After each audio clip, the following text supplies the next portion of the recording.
মুরগিগুলো আটকা পড়ার কারণে ওরা কিন্তু প্রাকৃতিক যে খাবারটা আছে এই খাবারটা খাইতে পারছে না। প্রাকৃতিক খাবার না খাওয়ার কারণে কিন্তু আর শক্তির অনেক ঘাটতি পড়বে। মুরগিগুলো ডিম পাড়তে শুরু করছে, যার কারণে এই মুরগিগুলো অনেক শক্তির প্রয়োজন আছে।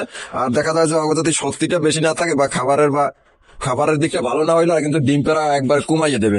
বেশিরভাগ ধান খাওয়াইতাম, কারণ দেখা যায় বাইরে অনেক ধরনের খাবার ওরা নিজেরাই সংগ্রহ করে খাইতে পারতে। এই তো শরীরের অনেকটা ক্যালসিয়ামের ঘাটতি কম থাকতো। তাই বৃষ্টির কারণে আজকে 2-3 দিন এই অবস্থা মুরগিগুলো আটকে আছে, যার কারণে আমি একটা নতুন ভাবে একটা মিক্সচার তৈরি করব। এই খাবারটা খাওয়াইলে আশা করি মুরগির অনেকটা শক্তি বৃদ্ধি পাইবে। মুরগিগুলো এখন আটকানো আছে খাঁচার ভিতরে। এই মুরগিগুলো কিন্তু ডিম পাড়তে শুরু করছে, মোটামুটি 5 থেকে 7টা ডিম পাড়া হয়ে গেছে। তো এখন কিন্তু আপনার খাবারের দিকটা বাড়াইতে হবে, কারণ বাইরে তো ওরা যাইতে পারে না, খাইতেও পারতে আছে না। আর এটা হচ্ছে টাইগার মুরগি। গম গম কিন্তু আপনার বৃষ্টির দিনে মুরগির শরীরটাকে অনেকটা গরম রাখে। আর গরমের কারণে কিন্তু দেখা যায় মুরগির যে জ্বর হওয়ার সম্ভাবনা থাকে না। তো আমি এই গমটাকে এই জায়গা হচ্ছে আপনার 2 কেজি গম আছে, 2 কেজি 2.5 কেজির মতো গম আছে, 2.5 কেজি গম।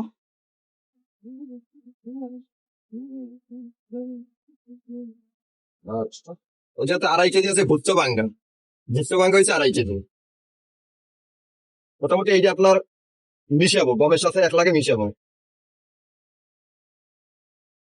এটা হচ্ছে আপনার ভুট্টো বাঙ্গা। আর এই এর সাথে আমি দেবো যে আপনার ধান। মানে এই জায়গাতে মোট 5 কেজি আছে আপনার গম আর ভুট্টা ভাঙ্গা, আর 5 কেজি আপনার দেবো ধান। তো এই 3টে খাবার একসাথে মিশাবো। মিশাইলে আপনার দেখা যায় মুরগি যে ডিম পাড়ার কারণে যার শক্তিটা যে ঘাটতি করে, শক্তির কিন্তু অনেকটা বেশি ঘাটতি করে এবং ক্যালসিয়াম কমে যায়। আর মুরগিটা দিন দিন চলো অসুস্থ হইতে পারবে, রোগাশোকা হয়ে যায়।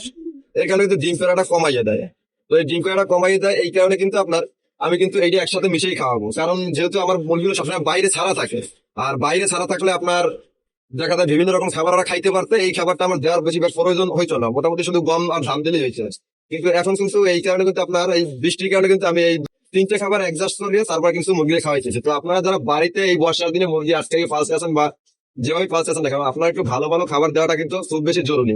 এই কারণে মুরগির শক্তিটাও বাড়বে এবং মুরগিটা ভালো সুস্থ থাকবে এবং ডিম আরো বেশি বেশি পারতে এই খাবারটা সহযোগিতা করবে। তো আল্লাহ হাফেজ, দেখা হবে পরবর্তী ভিডিওতে।